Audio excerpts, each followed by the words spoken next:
Hello and welcome. I'm your host, Elizibar, and we are going to do Reads of the Week. Let me unplug my headset here. I had it charging up so that I wouldn't get any beepy beepies while I was talking to you fine people. It's that time. I got a whole bunch of books, man. Facilitated by, of course, Halloween Comic Fest. And so I got all those books. One book I didn't read this week is Van Helsing #3. I'm going to try to hold out for a week or two just in case #2 shows up. Well, Van Helsing was Dracula's daughter. Just in case #2 shows up soon. I don't remember when my shop man goes to the warehouse and gets stuff. So I didn't read that one, but I read a whole bunch of other books. I got one more review I'm going to do. But boy, I read a lot of stuff. Some of it was really good, some of it not so good. And I discovered all the little Halloween Comic Fest mini comics I got were from 2018. I should have paid more attention to the list of what was new. So we're going to do that thing where we start with like the stuff that's not so good, and I don't think there's really a whole lot of that.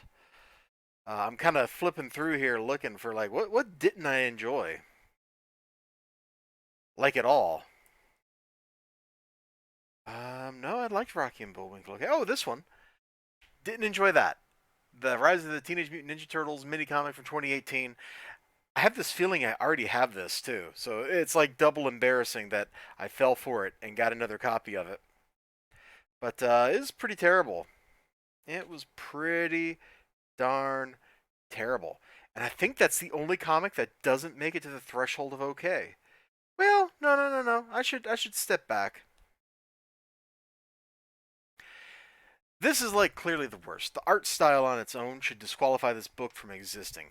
This is ugly. It's not Ninja Turtles. It's terrible. Don't even bother reading that.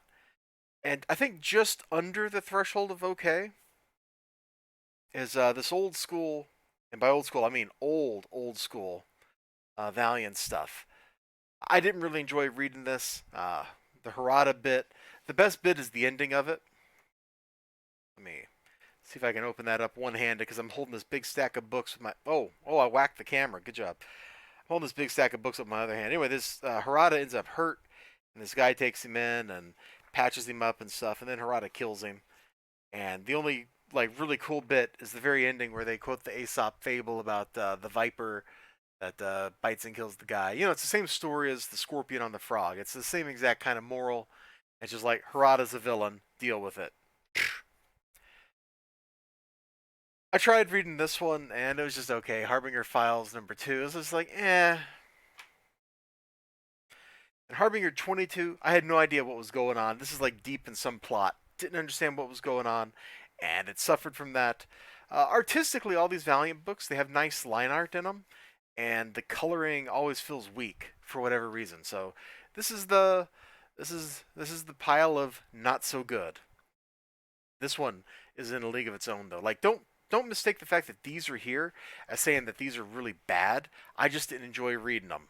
If that makes sense. All right. How we get to okay. Boy, there's a lot of stuff that's going to be in here. Where do I start? I guess it's got to be some of the Halloween Comic Fest books. Like, these are okay. They're both like books that consist of sensible chuckles. There's nothing fantastic about them. There's nothing bad about them. They just exist, and you can get some good laughs out of them if you want to. You don't have to get good laughs out of them, but you certainly can. The Archie book has that nice Archie style. It's got nice gentle humor. It's just a hoot. I read this one last year. I think it was before I started doing reads of the weeks. And the Rocky and Bullwinkle comic, the character look, it looks like a Rocky and Bullwinkle cartoon. Like it was good times. Sadly, these are from last year. These aren't this year's Halloween Comic Fest books, so kind of losing out on that point. Let's see. Let's see. What else was just okay? There's so much. Oh, the Swamp Thing story. I kind of liked reading this. It was very horror-ish. It was fun because of that. Uh, I couldn't really get super into it though, because as I kept reading it, I just started thinking Alan Moore's Swamp Thing, and that kind of detracted from the whole effect. That kind of detracted from everything that was going on. We're gonna slap down the Ghost Rider #1 Halloween Comic Fest book right there too. While I'm at it, it was okay. Uh, it's always weird when they throw a book in and the book is like, "Hey, so we're in the middle of like some story here, and good luck figuring out what's going on." Like that's not a good Halloween Comic Fest book. You know what would be a good Halloween Comic Fest book? Ghost Rider driving along, beating people up in the real world. But the Ghost Rider mythology is so convoluted. I didn't have a clue like what was going on. I mean, I knew what was going on because I understand it's like the prelude to the Doctor Strange Damnation stuff, I think. But still, come on, bruh. We're gonna drop in Superman right here too while we're at it. This was way better. Huh. You know, I wonder how I ranked the first two issues. This one's way better, and I still don't feel like it escaped being okay. You know, it made more sense once I realized this was like the Dark Knight Returns universe. At least it seems like it. Like the antics that were going on made a whole lot more sense after that point. But it was still just kind of like, yeah, this is okay. And ranked about the same as his Vampire State Building book. The first half of it is introducing like a whole bunch of people I don't care about. And then the second half of it was those people being eaten by vampires. It was kind of cool, but it's got that problem in a horror movie where you just don't care about any of the people. And when you don't care about the people, it doesn't matter if they live or die. There's no investment. There's no nothing. We got this Tales of Berseria. It's got like 3 little previews or something in it. The art's nice. I didn't care about the writing at all. Let me show you like this monster right here. You flip this open, and this is like the first page of actual comic. That's dope looking. The whole thing looks nice. It's a very nice manga style. It just it never grows past that point. No, I want to say the Genji Ito for later. Here we go. Deceased #1. Still just okay. It could be like so much more amazing. I think my same complaints still apply. Like you've got like two very different art styles in the same book. You got that one, and then you got the one where they're torturing Cyborg right here. Very different art style. It's very clashing. It's still a fun setup for something. So I got this Westville Comics if you couldn't tell. The series has been interesting though. I'll give it that. I'll give it that much. What else was just like okay? You know what? Sonic the Hedgehog. That was all right. It should be written by Ian Flynn. I didn't actually look at the credits, but I know he's writing this. I know a guy who knows him, so that's kind of fun. The art style, I like it. It was just a fun little read. Like it didn't take long to read it. There's not a lot of substance to it, but it's colorful, it looks appealing, and it just reads fun. So that's definitely an okay. Gosh, what else was just okay? Oh, you know what? Sorry, I just dropped my Bloodshot bookmark. Let me see if I can pick that up. Or I can't pick that up. That's terrible. There we go.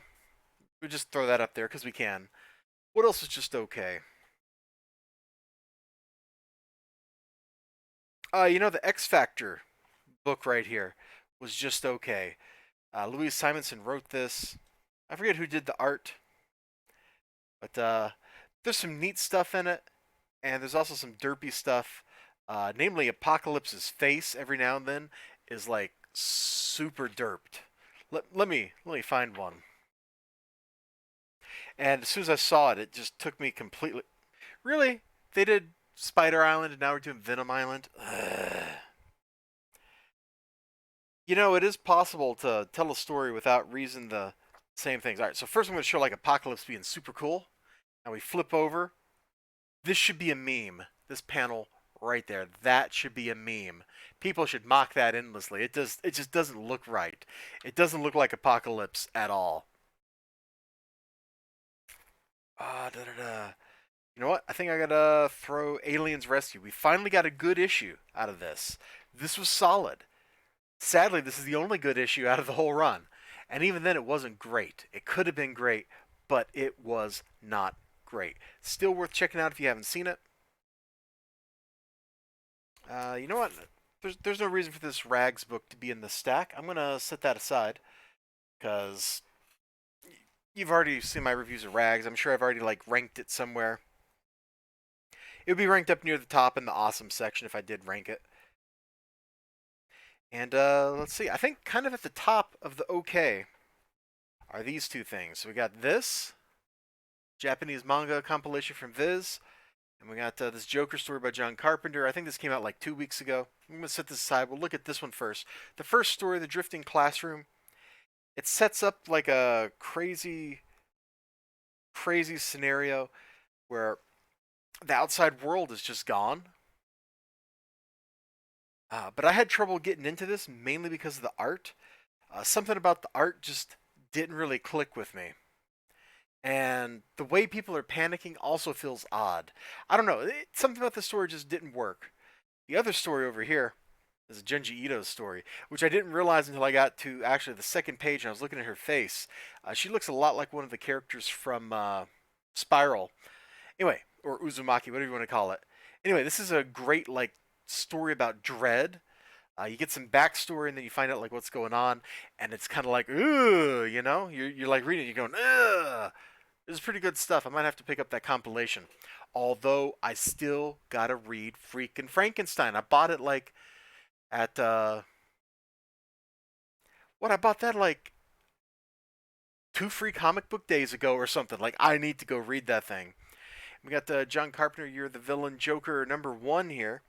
This is a really weird story. I'm still processing like what I think about this thing, but basically Joker decides he's going to be Batman, and he gets a Robin, and they go around terrorizing the city, and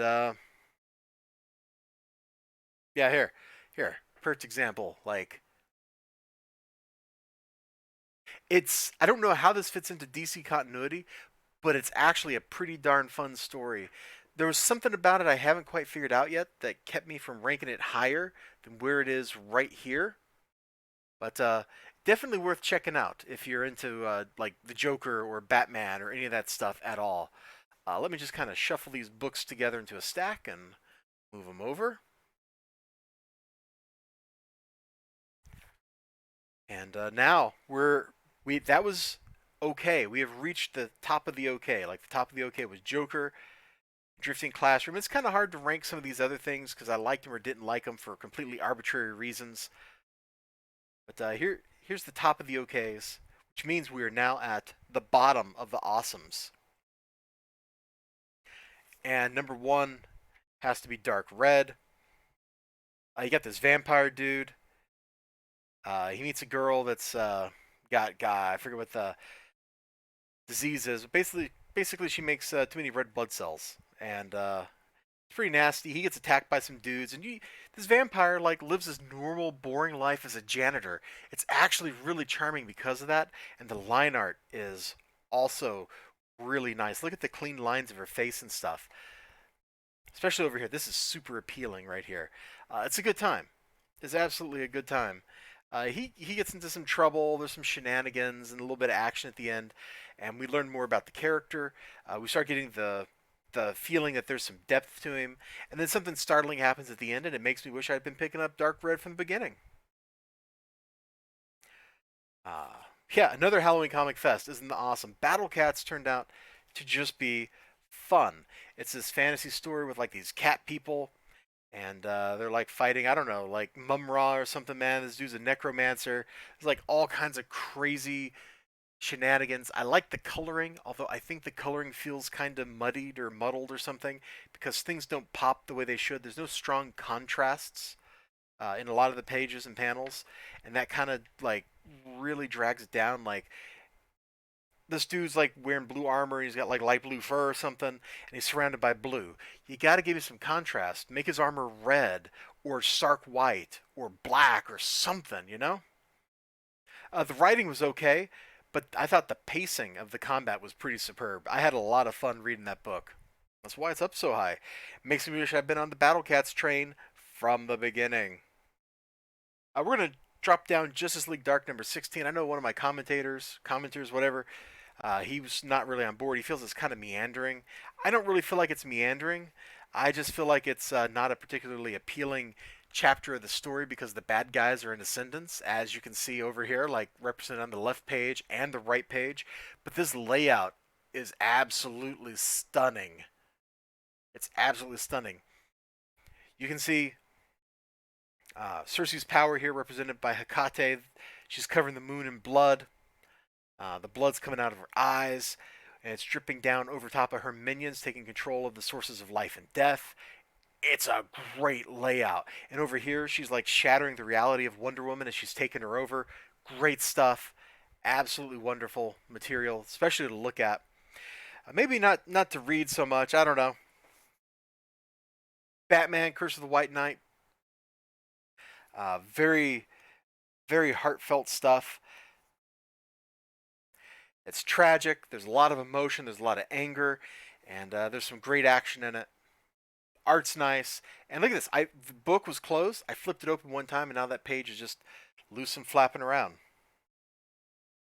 Punchline number 8. Great book. I'm actually surprised this ended up ranked so high. But you learn all about why things are the way they are. You get some great backstory. There's a little bit of fun action, some saving the day, some posturing. It's great stuff. It's great stuff. Wow, a reprint. Yeah. I'm not like 100% familiar with this particular section of story in the X-Men's history, but this is who did the art? It's Andy Kubert probably, and there's some really great looking stuff in here. Just a little touch of very appealing action. It is a really good book. Like even not knowing the framework on either side, because that's how this writing goes, it's still absolutely fantastic. And that means number one is Criminal. I don't know how many times I've done reads of the week, and Criminal has been at the top of the list. But Criminal's at the top of the list. It deserves it. This story is like the anti movie you watched in the 80s when you were like a teenager that told you about how to bond with other teenagers. Like, this is the opposite of that. You know, the sections of like It where the kids come together to defeat the monster? This is the opposite of that. This is the opposite of Stand By Me. I think that's the name of that movie. This is the opposite of the kids in Lost Boys. This is the opposite of all that. It's a story of two kids getting into trouble and it ending badly. And it is intense and it's a downer. It's well written. It's got like noir style writing to it and pacing, but it's not really a noir story. It's a very updated, very modern crime story. Despite that background, super recommend. If you're not on the criminal train, you need to get on the criminal train. Also, I can't remember my review when I was recording the review for this because it was like such short notice that if I started singing "Cruel Summer," but just imagine it's a cruel, cruel summer. Leaving me here on my own. Okay, I'll stop. I'll stop torturing you. You all have a great day. That's Reads of the Week. I'm not going to try to lay this gigantic stack of books back out again. There's no point to it. You've seen everything. You know what I'm into. You know what I'm not into. You all have a great one. I sure hope to see you next time. Oh, and let me put the little Halloween Comic Fest button over here, because why not? Hope you have a great time. Hope to see you next time. And bye-bye. Wow, this went longer than I thought it would. That's crazy.